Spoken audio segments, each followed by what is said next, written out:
Hi everyone, and welcome to Reed's Reads Spider-Man Crawlspace edition. Check us out, the Spider-Man Crawlspace.com.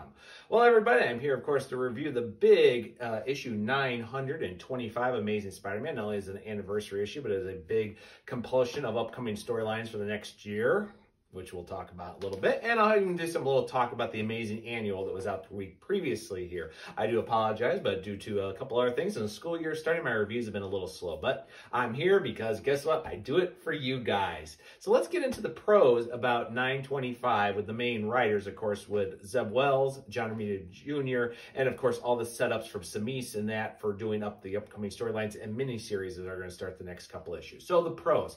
I actually have to say, outside the art, which actually is very well. I think this is probably one of John Romita Jr.'s strongest issues in quite a while outside some of the fantasy apocalypse world here. The characters are actually pretty well done, and so are some of the emotions. I also like the way he depicts a lot of the, of course, criminal underworld characters that we've been reading about for over the last 60 years of Spider-Man here. There's definitely a foreboding, the dark atmosphere of all the characters from Tombstone to Hammerhead, the Man in Mask are really well done. I actually enjoy the storyline here, of course, with the bachelorette party with Janice Lincoln. This is actually the funnest part of the entire book. They really actually, with the Sinister Syndicate, make a lot of fun. This is a big little thing. My own wife and friends of mine have had their bachelorette party outside some, illegal stuff they were kind of doing. They actually look like they're having a lot of fun here, and I'll talk a little bit more about Randy's not so bachelor party ever Lawson here. So, and also kind of the setup for the gang war is actually not really done too, as we don't know where Shotgun, a very forgotten character for the last 30 years that is brought back, almost killing Tombstone and actually igniting everything, where it seems Hammerhead himself is trying to make his own plays with the talk about Wilson Fisk, the Kingpin, actually is coming back to their own book since Chip Zdarsky's Daredevil stories are ending here this month. So it's definitely got a little add-on here too. I also want to do a huge shout out for the Spider-Woman introduction series. We really get a lot of Jessica Drew here. Find out that after End of the Spider-Verse, when she returns to find out that her own son Jerry has actually been kidnapped, and apparently Hydra is behind it. You see a very desperate woman who just wants her child back, and we completely, all those of us who have been parents or have been aunts and uncles, just fall right into the shoes of Jessica going out to trying to find out where her son has been kidnapped and by who and for what reason. So it's actually pretty good, and also goes back to the origins of Jessica Drew, from the Taskmaster to Hydra and a few other things. So it's definitely got me hugely invested in the upcoming Spider-Woman series this November. As for the cons, I hate to say it, there are quite a lot in here. First of all the subplots. The number one is, I will say, why we had some great parts with Janice Lincoln's bachelorette party. Randy Robertson's bachelor party, which is supposed to be, of course, officiated by Peter, is completely not only heavy-handed, it's completely showing that Randy has no friends. I mean, it's very true. I understand the point about how Randy has said over the years, how Peter's kind of ran out of him, as we know as Spider-Man, why he doesn't know this, and even Peter feeling very bad about it. But when it's all said and done, Randy has no friends. He even says not only is Peter his best friend, it's technically the only person that actually listens or talks to him outside his own father and mother. And it's really something that's been a huge thing about the character for the last 40 years since his introduction. Randy really has no friends. He hasn't. He has an ex-wife, which he once in a while still talks to. He's on good sites too, which actually is brought up maybe twice in his whole relationship the last several years with Janice Lincoln about, why he was married before. He wasn't going to jump back in that boat unless he was absolutely sure. And you do feel bad for Randy that when the wedding doesn't happen, and of course Tombstones ran out and everything else too. It's kind of a big flop and boat, but it's also basically giving several middle fingers in the process. Zeb Wells doesn't know how to write relationships. He doesn't know how to deal with heartbreak. The big part here, the half-assed breakup with the Black Cat computer is stupid.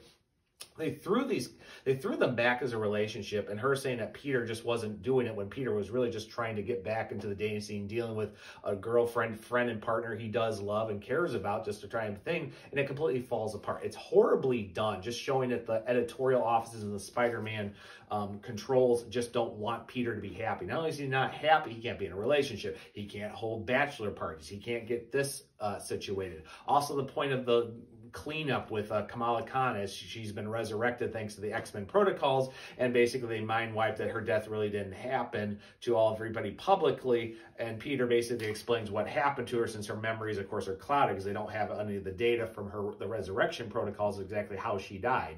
And she basically goes, oh wow, and then Peter, of course, unmasks and says, I only do this with children with terminal illnesses, which is such another middle finger to the classic Roger Stern kid who collects Spider-Man, basically. You know, we thought he couldn't do any better, worse dialogue. Yeah, it's all here. Zeb Wells, if you are listening to this, I'm going to tell you this right now. You do not know how to write relationships.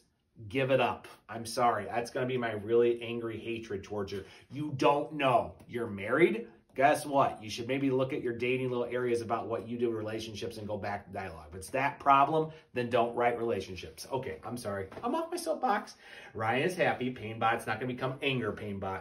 Another thing also, too, with the upcoming Jackpot series here. This is, I'll give Samiz a lot. She is trying to make Mary Jane's relationship actually, you know, make her pain make sense. But basically pretty much saying that she's an emotional wreck. But even going to the police saying, well, we saw him disappear. But they never want to say, yeah, where do these kids come? Hey, Paul Raymond, you don't have any track records. How do you have a Venmo account? How do you do this? It's so badly done. And the fact that the Black Cat gives her this costume and basically talks about their mini-series is from Spider-Man Beyond, as well as, of course, Dark Web. Nothing feels earned. Mary Jane basically is thrown into the great power responsibility with her, you know, jackpot powers here with the Omnitrix watch, which still we don't know what the three skulls mean, and nobody says what they mean, but nothing's earned. Mary Jane basically is trying to do a grief thing. She's dealing with the loss of her fake children. She's dealing with you know, Anna losing her mind with the, you know, the Alzheimer's drugs that were done over in the X-Men books, which, of course, has got the Fall of X going on.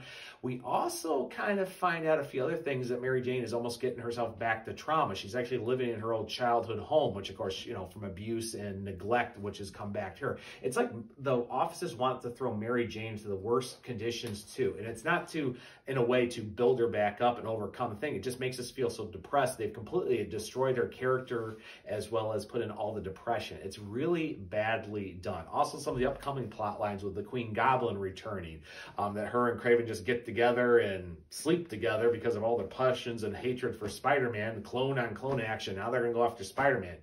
Okay. Doesn't make any sense to me. The little parts up here with the upcoming Superior Spider-Man, why nicely drawn by Mark Bailey, and Dan Slott actually gives a lot of part that Dr. Octopus is trying to find out his lost memories, which has been established not only since the last series, but also during Mick Spencer run, has got a nice little bait hook. But the fact that he's just saying, I got to become the Superior Spider-Man again so I can figure out my memories and I was better because of it, because he feels like he's being insulted by Spider-Man. It's okay. And then you add in the whole thing with Spider-Boy that Madame Monstrosity is, of course, involved in this, as well as another one of the Harrow children. But the daughter, who, of course, created the Scorpion and the Fly, became things with Spider-Boy, as we find out for some of the pieces that it's all part in there with the memories released, that apparently Madame Monstrosity made sure Spider-Boy was technically forgotten, and now he's back, which doesn't really make a lot of sense in a lot of things. So everything feels like all these storylines with the better parts, even the fun gag storylines in the comic, just don't work here. For the main overall story, this is going to get a D+. I really do not like how this was done, as well as, like I said, from Wells' writing, as well as the other writers who are trying to make this up. The Jackpot series looks bad, very bad. I just want it to be over. The Spider-Woman series has me excited. The upcoming Superior Spider-Man, I'll definitely check it out. Spider-Boy, I will say I will technically check it out just to see where this is going to go. But nothing really is exciting me what's coming up for the next year of Spider-Man, with, of course, Spider-Man's First Hunt, and apparently whatever was left over with Ben Reilly's return, as well as the Sins of Norman Osborn. There's some peaks in there, but some things happen because the writer wants them to happen. And, of course, the whole little thing from editorial about how excited they are and weddings are not boring basically just feels like not only doing cleanup, but a big middle finger to anybody who reads these books. So it's getting a D+ for me. Only the artwork in the upcoming Spider-Woman series and even a little bit of the Superior as well as Spider-Boy have any twists on this. Otherwise, this isn't worth $10, folks. It's seriously not worth $10 for a book this big. So on that note, guys, I'm actually going to get out of here. I want to help everybody, thank everybody who's joined me this entire summer here for our Spider-Man reviews. And, of course, we will continue on the reviews as we go on here. And for more, of course, check us out the SpidermanCrawlspace.com for all your wonderful issues. Check out our social media, Discord. And, of course, check in on our podcast, of course, especially interviews with well-known Spider-Man writers and artists, and our upcoming podcast reviews we got coming up here. And happy 25 years, Spider-Man Crawlspace. 25 years. I can't believe it. Feels like just other day it was on the web on the old GeoCities, and here we are 25 years later still going strong. So Brad Douglas and all the other ones who made it possible for 25 years of the Spider-Man Crawlspace, I've been very happy to be a member myself all these years. Thank you so much. And everybody else, I'll see you later. on the crawl.